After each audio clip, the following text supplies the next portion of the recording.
Hello everyone, welcome to our channel concept से clear.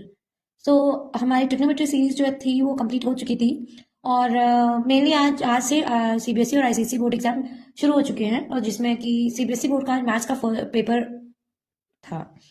तो मैंने डिसाइड किया है कि आज जो पेपर आया था उसके कुछ क्वेश्चन सॉल्व कर लिए जाते हैं। So let's start our board examination papers solution.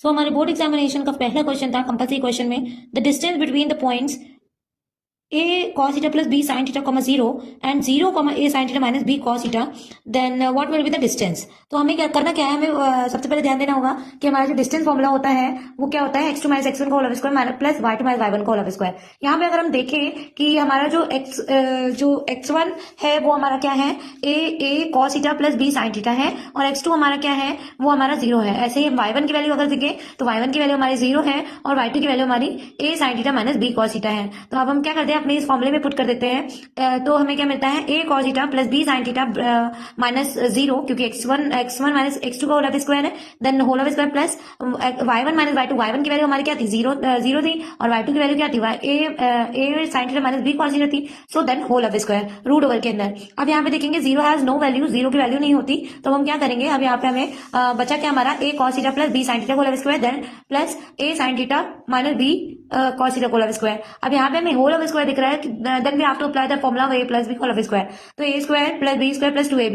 तो यहाँ पे a की जगह पे a cos थीटा, तो a square cos theta plus b square sin square theta plus 2ab sin theta cos theta. ऐसे ही हम a माइनस b का होल स्क्वायर अगर ओपन करेंगे तो आएगा क्या, a square sin square theta plus b square cos theta minus 2ab sin theta cos theta. हम यहाँ पे देख रहे हैं कि a 2ab sin theta cos theta plus और 2ab sin theta cos theta जो कि माइनस में है, तो दोनों हमारे कैंसिल आउट हो जाएंगे और बचेगा क्या, a square cos square theta plus b square sin square theta और a square sin square theta plus b square cos square theta. अब यहाँ पे अगर हम एक कॉमन अगर लेना है, देख रहे हैं कुछ कोई चीज अगर कॉमन आ जाती है देन वेरी गुड। तो आप क्या क्या करेंगे, यहाँ पे हम वेरिएबल देखते हैं, सेम वेरिएबल्स को अगर कॉमन मिल पा रहे हैं तो हम लोग कॉमन ले लेते हैं। यहाँ पे देखेंगे तो a अगर हम कॉमन लेते हैं, a square cos square theta और a square sin square theta से, देन अंदर क्या बचेगा हमारा, cos square theta plus sin square theta बचेगा। ऐसे ही हमारा जो क्वेश्चन जो रिमेनिंग पार्ट यानी b square sin square theta plus b square cos square theta है, तो उसमें भी हमें b स्क्वायर बाहर ले लेते हैं, तो बचेगा क्या, sin square theta plus cos square theta. तो as we know that sin square theta plus cos square theta is equal to 1, so the value will be a square plus b square. ये हमारा answer हो जाएगा।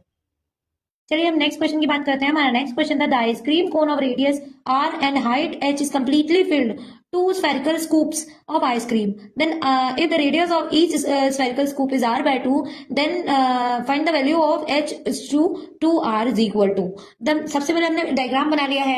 यहाँ पे हमारा क्या बता रहा है, आइसक्रीम कोन। तो आइसक्रीम कोन जिसकी वैल्यू हमारी हाइट दे दी गई है h और जिसकी रेडियस हमारी r दे दी गई है। अब इसके ऊपर क्या लगा दिया गया है,